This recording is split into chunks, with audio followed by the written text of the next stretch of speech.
আসসালামু আলাইকুম। আমি মুক্তা আছি আপনাদের সাথে। যে যেখান থেকে আমার আজকের ভিডিওটি দেখছেন, আশা করছি সকলে আল্লাহর রহমতে সুস্থ এবং ভালো আছেন। আমরাও আলহামদুলিল্লাহ ভালো আছি।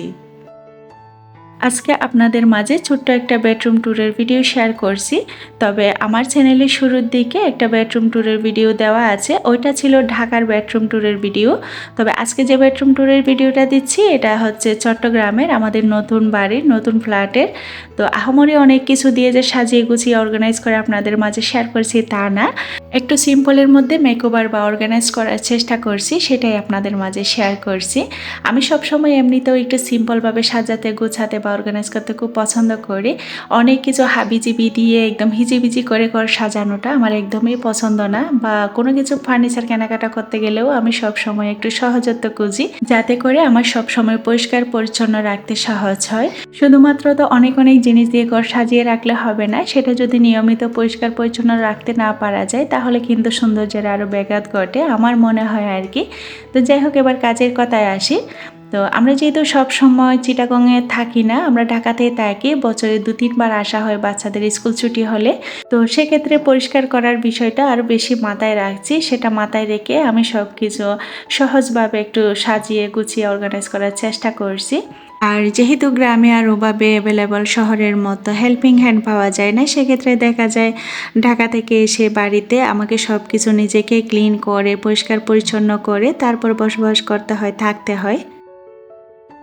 খাটের ঠিক উপরের অংশে ওয়ালটাতে কিছু ওয়ালবোর্ড দিয়ে আমি একটা ডিজাইন সেট করে নিয়েছি।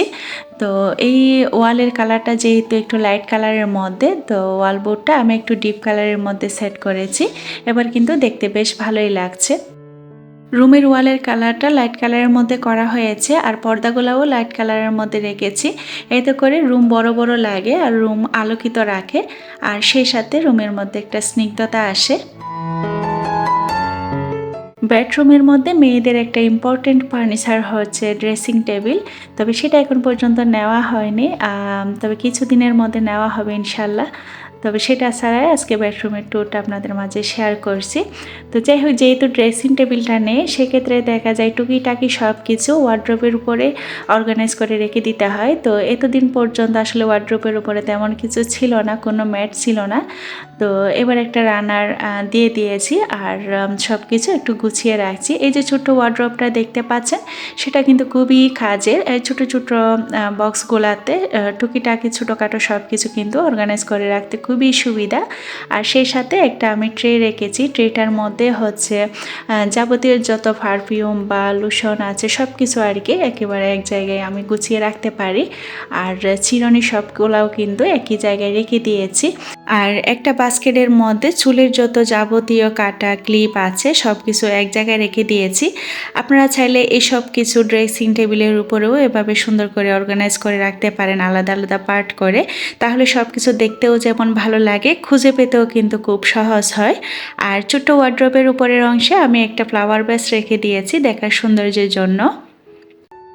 এবার সব শেষে বিছনাটা গুছিয়ে নিচ্ছি। আমরা বাড়িতে আসার আগে আমার শাশুড়ি মা আগে যে চাদরটা আমি বিছিয়ে রেখে গিয়েছিলাম, ওটা একটা পুরনো চাদর ছিল। তো ওটার উপরে হচ্ছে উনি নতুন একটা চাদর বিছিয়ে দিয়েছিলেন, আমরা এসে একটু যেন রেস্ট করতে পারি। তো ওই 2টা চাদর তুলে আমি ধোয়ার জন্য রেখে দিয়েছি, আর নতুন একটা চাদর দিয়ে দিচ্ছি। সাদা চাদরের মধ্যে আমার একটা দুর্বলতা কাজ করে। আগে প্রচুর আমি সাদা চাদর ইউজ করতাম, তবে বাবু হওয়ার পর সেটা একটু বন্ধ রেখেছি। একটা সাদা বিছনা চাদর যতটা রুমের না সৌন্দর্য বাড়িয়ে দেয়, আর অন্য কোনো কালারের চাদর আমার মনে হয় তেমন সৌন্দর্য বাড়াতে পারে না। আসলে এই সাদা শুভ্রতার উপরে আর কোনো কালার হয় না। খাটের পাশে সেট টেবিল বক্সের উপরে একটা সফট প্লাবি ফাররাক্স দিয়ে দিয়েছি, আর উপরে একটা ফ্লাওয়ার বাস রেখেছি। আর রুমের এক পাশে একটা আলনা রেখেছি, অনেক পুরনো, আমার আব্বুর দেওয়া। তো নিচে একটা জুতার বক্স আছে, সেখানে আমাদের জুতোগুলো রাখি, আর উপরে টুকিটাকি যে ডেলি কাপড়গুলো ব্যবহার করা হয় সেগুলো গুছিয়ে রাখি। রুম যেহেতু বড়, ফাঁকা ফাঁকা লাগছিল, তো যেহেতু ড্রেসিং টেবিলটা নেওয়া হয়নি, ড্রেসিং টেবিল নেওয়ার পরে সে আলনাটা সরিয়ে ফেলবো। বেডরুমটা সিম্পলের মধ্যে সাজিয়ে নেওয়ার পর আপনাদেরকে ভালোভাবে পুরোটা একবার দেখিয়ে দিচ্ছি। আমার আজকে বেডরুম ট্যুরটা আপনাদের কাছে কেমন লেগেছে চাইলে ছোট্ট একটা কমেন্টে জানাতে পারেন।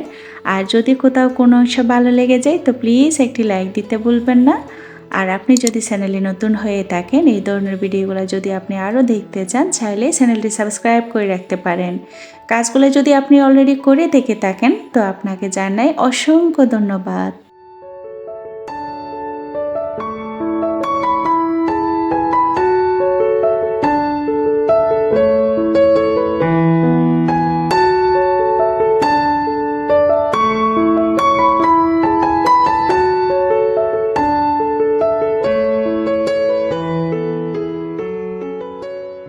সবার সুস্বাস্থ্য ও সুস্থতা কামনা করে আর আমার পরবর্তী ভিডিও দেখার আমন্ত্রণ জানিয়ে আজকের ভিডিওটা এখানেই শেষ করছি। আল্লাহ হাফেজ।